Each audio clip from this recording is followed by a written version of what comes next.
Assalamualaikum warahmatullahi wabarakatuh. Apa kabar anak-anak? Semoga kalian selalu sehat dan selalu dalam lindungan Allah Subhanahu wa taala. Amin amin ya robbal alamin. Pada kesempatan ini, Bu Leli akan menyampaikan materi tentang puasa, yaitu pada fase B kelas 3 semester 1 pada bab 4. Nah, pada materi ini Bu Leli mengambil tema Aku Bangga, Aku Mampu Berpuasa. Sebelum materi ini kita mulai, marilah kita berdoa terlebih dahulu. A'udzubillahi minasyaitonirrajim. Bismillahirrahmanirrahim. Rabbi zidni ilma warzuqni fahma waj'alni minas sholihin. Ya Allah, tambahkanlah aku ilmu dan berikanlah aku rizki akan kepahaman, dan jadikanlah aku termasuk golongan orang-orang yang soleh. Amin amin ya robbal alamin. Selanjutnya, Bu Leli akan membahas materi tentang ketentuan puasa. Nah, puasa ini adalah salah satu dari rukun Islam. Nah, anak-anak semua, perlu kita ketahui bahwa rukun Islam itu ada 5. Yang pertama syahadat, yang kedua sholat, ketiga zakat, nah yang keempat ini adalah puasa, dan yang terakhir adalah haji. Nah, dalam berpuasa itu terdapat ketentuan-ketentuan yang harus dipenuhi agar puasa yang dilakukan mendapatkan pahala yang sempurna dari Allah. Nah, selanjutnya pengertian puasa. Puasa secara bahasa itu diambil dari bahasa Arab asyam yang artinya menahan diri. Nah, puasa secara istilah adalah menahan diri dari segala sesuatu atau hal yang dapat membatalkan puasa, mulai dari terbit fajar sampai dengan terbenamnya matahari. Jadi selama kita berpuasa itu kita harus menahan diri kita dari segala sesuatu yang membatalkan puasa. Tidak hanya makan dan minum ya, tapi dari segala hal-hal yang dapat membuat puasa kita menjadi batal, itu kita tahan dari terbitnya fajar sampai terbenamnya matahari. Lalu untuk puasa itu juga ada syarat-syaratnya. Ada 2, ada syarat wajib puasa dan ada syarat sah puasa. Nah, ini adalah syarat wajib puasa. Syarat wajib puasa itu ada 4. Yang pertama orang Islam atau orang yang beragama Islam. Yang kedua mukallaf. Nah, anak-anakku tahu apa tidak mukallaf itu apa? Mukallaf itu adalah orang yang dianggap dewasa dan mampu menjalankan kewajiban agama. Artinya orang ini itu sudah mencapai usia dewasa atau sudah balik. Nah, yang ketiga kuat dan mampu berpuasa. Artinya sedang tidak sakit atau keadaan yang tua renta. Nah, apabila kalian sedang berpuasa tapi sakit, boleh untuk tidak berpuasa dulu, tapi wajib menggantinya di hari-hari setelah bulan Ramadan. Dan yang terakhir itu adalah berakal, artinya tidak gila. Kemudian selanjutnya ada syarat sah puasa. Nah, syarat sah puasa itu juga ada 4. Yang pertama ada beragama Islam. Yang kedua ada berakal. Berakal itu artinya itu tidak gila atau tamyiz. Tamyiz itu adalah yang bisa membedakan mana yang baik dan buruk atau mana yang benar dan salah. Yang ketiga ada suci dari haid dan nifas. Nah, untuk haid dan nifas ini biasanya dialami oleh kaum perempuan. Perempuan yang sedang haid dan nifas itu tidak diperbolehkan untuk berpuasa ya. Haid itu biasanya dialami perempuan, biasanya itu terjadi dalam 6 atau sampai 7 hari.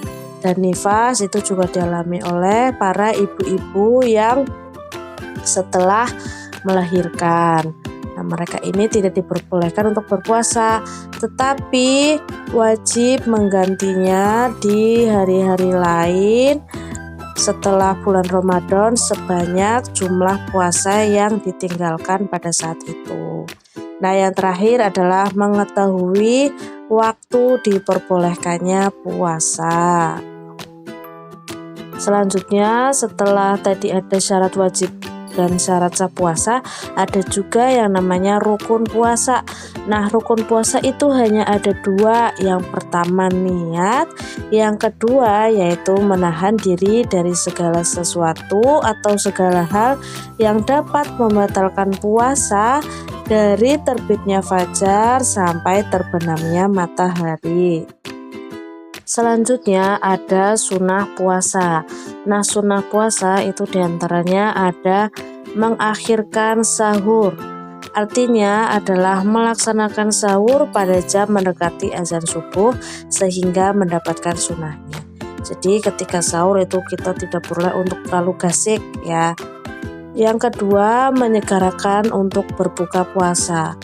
Berbuka puasa pada waktu mendengar azan maghrib dan tidak boleh untuk kita menunda-nundanya. Jadi begitu kita dengar azan maghrib, nah itu kita segerakan untuk kita berbuka puasa atau sekedar membatalkan puasa kita. Selanjutnya adalah memperbanyak membaca Al-Quran, di mana ketika kita berpuasa kita harus banyak melakukan kebaikan ya, berkata yang baik, berbuat yang baik, diantaranya adalah dengan banyak membaca Al-Quran, karena setiap satu huruf yang dibaca akan dilipat gandakan oleh Allah Subhanahu wa Ta'ala. Yang selanjutnya adalah hal-hal yang membatalkan puasa. Sebenarnya ada banyak sekali hal-hal yang dapat membatalkan puasa kita, tapi di sini Bu Leli menuliskan 5.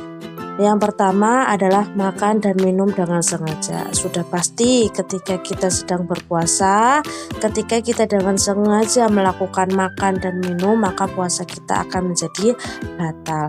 Yang kedua yaitu muntah dengan sengaja. Yang ketiga murtad. Murtad itu adalah orang-orang yang keluar dari agama Islam.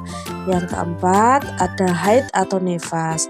Sudah Bu Guru jelaskan tadi bahwa haid atau nifas itu dialami oleh perempuan, dan ketika perempuan sedang mengalami haid atau nifas maka tidak diperbolehkan untuk berpuasa dan wajib menggantinya di lain hari setelah bulan Ramadan sesuai dengan jumlah puasa yang ditinggalkan ketika sedang mengalami haid dan nifas. Lalu yang terakhir ada hilang akal atau gila. Itulah hal-hal yang dapat membuat puasa menjadi batal. Kemudian selanjutnya adalah hikmah puasa. Ketika kita sudah dengan ikhlas melaksanakan puasa karena Allah, maka akan kita dapatkan banyak sekali hikmahnya.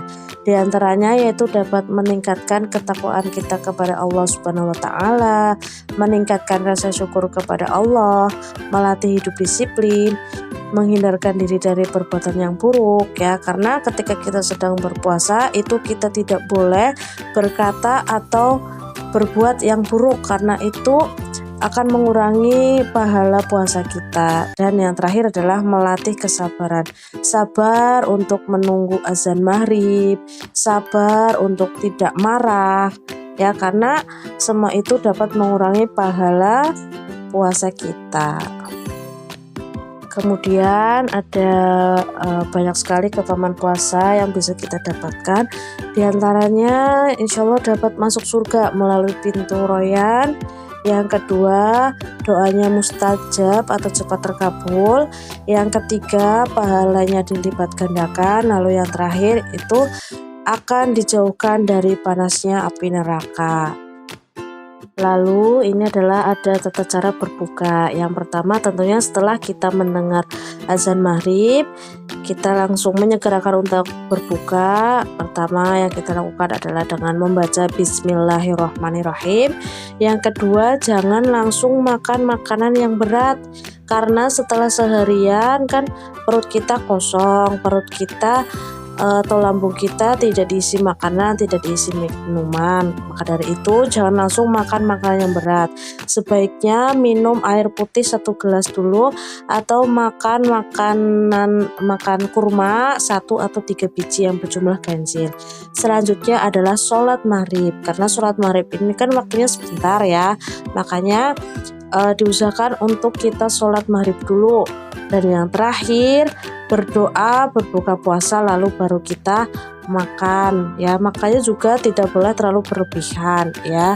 Karena setelah seharian kan perut kita itu kosong, jadi tidak boleh makan terlalu banyak ya, secukupnya saja. Kemudian ini adalah niat puasa Ramadan. Anak-anak sudah hafal apa belum? Bagaimana niat puasa Ramadan? Ini ya, jadi niatnya adalah Bismillahirrahmanirrahim. Nawaitu shoma ghadin an adai fardi syahri Ramadana hadihi sanati lillahi ta'ala. Kemudian ada doa berbuka puasa. Doanya seperti ini ya. Bismillahirrahmanirrahim. Allahumma laka sumtu wa bika amantu wa ala rizqika aftartu birahmatika ya arhamar rahimin. Amin.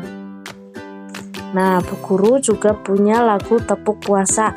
Bisa kalian dengarkan dan bisa kalian hafalkan lalu praktekkan ya. Lagu tepuk puasa seperti ini. Tidak makan, tidak minum, tidak batal, prok prok prok. Jaga hati, jaga mulut, jaga mata, prok prok prok. Quran terus dibaca sambil menunggu buka. Tarawih, makan sahur, jangan lupa puasa. Seperti itu lagunya, nanti bisa kalian hafalkan, bisa kalian praktekkan. Nah, itulah yang dapat Bu Guru sampaikan pada pembelajaran kali ini. Setelah tadi kita banyak belajar tentang apa itu pengertian puasa, tentang hal-hal yang membatalkan puasa, syarat wajib, syarat sah, rukun puasa, dan banyak sekali yang sudah kita pelajari kali ini. Semoga dapat bermanfaat bagi kita semua dan semoga kalian menjadi anak-anak yang soleh dan solehah. Sampai jumpa di pembelajaran selanjutnya. Selamat belajar. Mohon maaf apabila ada kesalahan. Billahi taufik wal hidayah. Wassalamualaikum warahmatullahi wabarakatuh.